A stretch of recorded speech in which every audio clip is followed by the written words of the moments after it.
Now let's talk about blood sugar and insulin, how blood sugar changes and what insulin has to do with that. So first we eat food and our body through multiple processes breaks it down and absorbs it into the blood. Once that's in the blood, our body is able to use the sugar for energy. This process is slightly different for someone with type 2 diabetes. The first two steps are the same. We eat the food and our body breaks it down through multiple processes and absorbs it into the blood.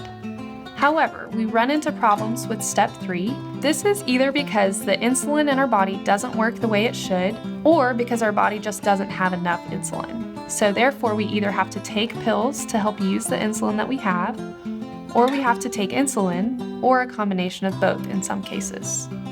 In addition to medicine and insulin, we can slightly change our eating habits to spread our carbohydrates out throughout the day, which helps keeps our blood sugar in a normal range and keeps it from getting too high. So let's dig into insulin a bit more. So here we have a scientific figure, but bear with me for a minute. The purple triangle represents insulin, and it's acting as a key to open up the green door and let the sugar into the cell. All of the important part of using sugar for fuel in our body happens inside this orange ball, the cell. And so glucose shows up and the insulin, the purple triangle, unlocks the green door and it lets the sugar into the inside of our cell, which allows our body to use that sugar as fuel. If the sugar doesn't get into the cell, then our body is stuck having to find other sources of fuel to use, which can cause serious problems. And just like a thermostat operates to help keep an indoor temperature within a constant range, insulin helps keep our blood sugar in a constant range in combination with another hormone called glucagon. So think of these two hormones acting as a thermostat for your body to keep your blood sugar in a healthy and safe range. Now, like we saw before, when someone has type 2 diabetes, we run into problems with this, and that insulin isn't able to bring our blood sugar back down into a healthy range, which is where we run into problems. So what are the different things that will cause our blood sugar to change in different ways? Some things make our blood sugar decrease, some make it increase, and some it's more complicated. So we'll look at these 3 different categories. First, the things that will always make your blood sugar decrease are either taking insulin injections, or taking diabetes medications, or skipping or delaying a meal. Things that can go either way are exercise, stress, and alcohol. For exercise, it depends on the type of exercise you're doing and the intensity of it. Sometimes when you're doing a really intense exercise, especially if it's something you're not used to doing, your body might release a hormone called adrenaline, which can actually cause your blood sugar to go up. However, in normal circumstances, when we're not doing a really intense type of activity, exercise will usually cause your blood sugar to go down. And for alcohol, it can go either way as well. Really sugary drinks will cause your blood sugar to go up.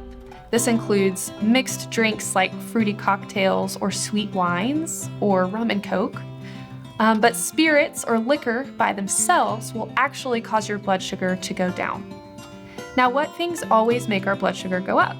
First on this list is carbohydrates, and we'll look more at the group of carbohydrate foods in our second session, but eating carbohydrates will always cause your blood sugar to go up. Being sick can cause your blood sugar to run higher than normal as well. Missing a dose of medication or skipping an insulin injection will cause your blood sugar numbers to be too high. And then our body makes hormones that work in different ways and are triggered by different things, but these two here, glucagon and adrenaline, work to make your blood sugar higher. So let's look at blood sugar numbers and what they should be in a healthy and normal range. Before eating a meal or in a period of fasting, blood sugar should be anywhere from 80 to 130 milligrams per deciliter. Now, an hour to 2 hours after finishing a meal, you want your blood sugar to be less than 180 milligrams per deciliter. Individuals may have different set goal ranges or target ranges that have been given to them by their doctor, and this is because everyone's body is different. But these numbers here are the typical ranges that people can aim to keep their blood sugar in. So let's look more closely at high blood sugar. We learned earlier that a fancy word for high blood sugar is hyperglycemia, and you may hear your healthcare team use these words. But this is anything that is over 180 milligrams per deciliter. And this is when insulin is not able to help get the blood sugar into the cell, that orange ball that we saw earlier, and so it builds up in the bloodstream. This can happen if you ate more than you planned, exercise less than you planned, have stress from an illness like cold or flu, or if you have other stress. If your blood sugar gets too high, like anything over 240 milligrams per deciliter, you can become seriously ill. And so you want to take these numbers really seriously and check them regularly. So how do I know if I have high blood sugar?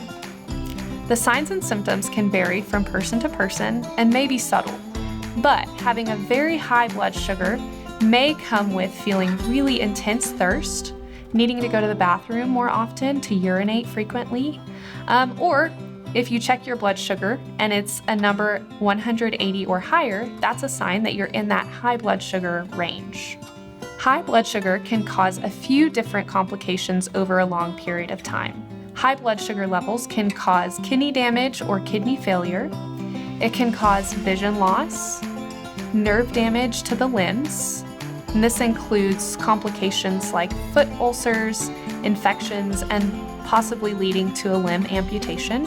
And adults with diabetes have a 2 to 3 times higher risk of having a heart attack or stroke. And so you can see that taking care of high blood sugar is really important, because by keeping your blood sugar in a healthy range, you can prevent these serious complications that are shown right here. Now on the flip side, what is considered a low blood sugar? Hypoglycemia is the medical term for low blood sugar, and this is anything less than 70 milligrams per deciliter. This should be taken seriously because it can lead to accidents, injuries, coma, and death if it's not taken care of. This can happen after going too long without eating, taking too much insulin or medicine, taking insulin without having a meal, or exercising too much. It's also common if someone is switching to a new type 2 diabetes medicine that their body isn't used to, it may take a little while to get the dose just right. And so when you've switched to a new medicine, you may be more likely to get a low blood sugar. Signs and symptoms of low blood sugar also vary from person to person. We have a really long list shown here, but you may see shakiness or confusion, hunger and nausea, headaches, blurred or impaired vision, and just a general clamminess or having the chills. These are all some of the key signs that your blood sugar might be too low. Of course, you never want to rely on these signs and symptoms because other things can give you a headache or other things can make your heart beat fast. And so it's always important to check your blood sugar often so that you know where you're falling. You don't want to rely on these symptoms to tell you what your blood sugar is. Now, when should you check blood sugar? First, ask your healthcare provider. They can help give you some tips on when you should be checking your blood sugar and how often. But generally, most people should check their blood sugar before meals and 1 to 2 hours after finishing their meal, at bedtime, after exercise, and during exercise if it's a long exercise. When sick, when someone's fighting off an illness, they need to be checking their blood sugar more frequently. And then when starting a new medication, because like I said, it can take a little bit of adjustment before the dose is just right.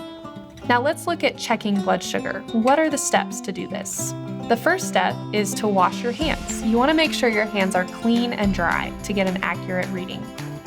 Next, you're going to insert a test strip into a blood glucose meter and use a lancing device on the side of your fingertip to get a very small drop of blood. It doesn't take much. And then you want to gently touch and hold the edge of the test strip to get a drop of blood into the test strip. And then your blood glucose meter will tell you what your blood sugar number is. Many people find that it's beneficial to keep a record of your blood sugar numbers, especially when people are taking their blood sugar several times throughout the day. This can help identify patterns and can help you when you're sharing this with your healthcare team. It can help them decide if your medication treatment plan is working. This can include tracking the time, your blood sugar level when you took it, and any comments that are relevant, like whether or not you were sick, whether or not you had just exercised or had a large meal or missed a medication. There are also apps that can be used to do this, or you can use an old-fashioned pen and paper. But like I said, it's a good idea to share this with your healthcare provider so that they can assess whether or not your treatment plan is working.